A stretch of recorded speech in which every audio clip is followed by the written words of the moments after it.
दिलं होतं माझ्या नावाने, ते म्हणजे एकलव्य चौकाच्या जागेमध्ये साहेबांना पत्र बांधायचे. त्याच्या पलीकडे तुम्ही सगळे पत्रकार प्रत्येक वेळेस एकतर्फी बोलायचं नाही. दादा एकतर्फी बोलत आहे. तुम्ही माझ्या दिवसात 4 वेळ भेटतात. दादा तुम्हाला विनंती, तुम्ही आवाजात बोला. तुम्ही जोरात बोलणार, तुम्ही जोरात बोला, तुम्ही प्रेमाने बोला, तुम्ही ऐकून घेता. तुम्ही सरळ आम्हाला माझ्याकडे पत्र घेऊन सुटाय का? तुम्हाला जर कळतं तुम्ही एखादं पत्र माझ्या नावाने द्या, त्याला मी उत्तर देईन. तुम्ही मला उत्कृष्ट तुम्हाला एवढं माझी आदती आहे की तुम्ही माझ्या नावाने पत्र द्यायला तयार नाही.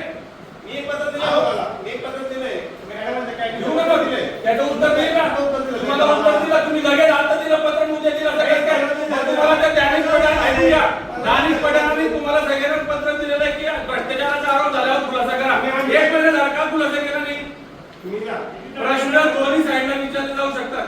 माझं म्हणणं असं आहे की तुम्ही काही ऑब्जेक्शन घेतलं नाही, काय तुम्ही तुमच्या पद्धतीने करा. तुमच्या समितीकडे आम्ही सगळे विषय वर्ग करतो, ते विषय माझ्याकडे आले मी घेतो.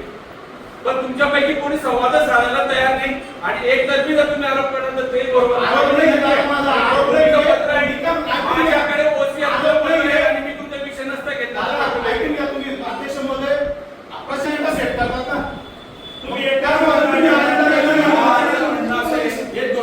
तुम्ही त्यांच्या मत काय घेतले झालं तुमचं एक त्याच्या माझ्याकडे जे विषय आले त्याची वाटते मी तुम्हाला स्पेसिफिक उत्तर देतो. प्रत्येक वेळेस तुम्ही एक ऐकून घ्या.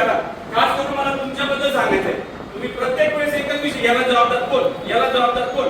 तुम्ही अण्णासाहेबांसारखा महत्वाचा विषय 2 दिवसाच्या फरकामध्ये 2 वेगवेगळ्या जागा दिल्या आणि गावाचं वातावरण बिघडवलं. याला जबाबदार कोण? असं काय नाही बिघडलं.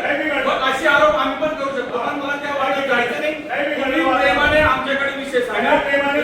योग्य विषय असतील ते आम्ही घेऊ. 2 दिवस आधी दुसरं पत्र का दिलं? 2 दिवस आधी दुसरं पत्र का दिलं? अहो तुम्ही 2 दिवस आधी पत्र का दिलं त्याचं उत्तर द्या. तुम्ही प्रबोधन सांगा भाषेमध्ये तुम्ही करतो.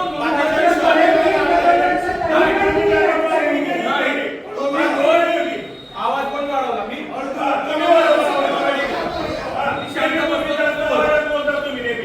मी काय बोलतो माझ्यावर सगळ्यांना तुम्ही कसं काय विषयाच्या पत्रात याला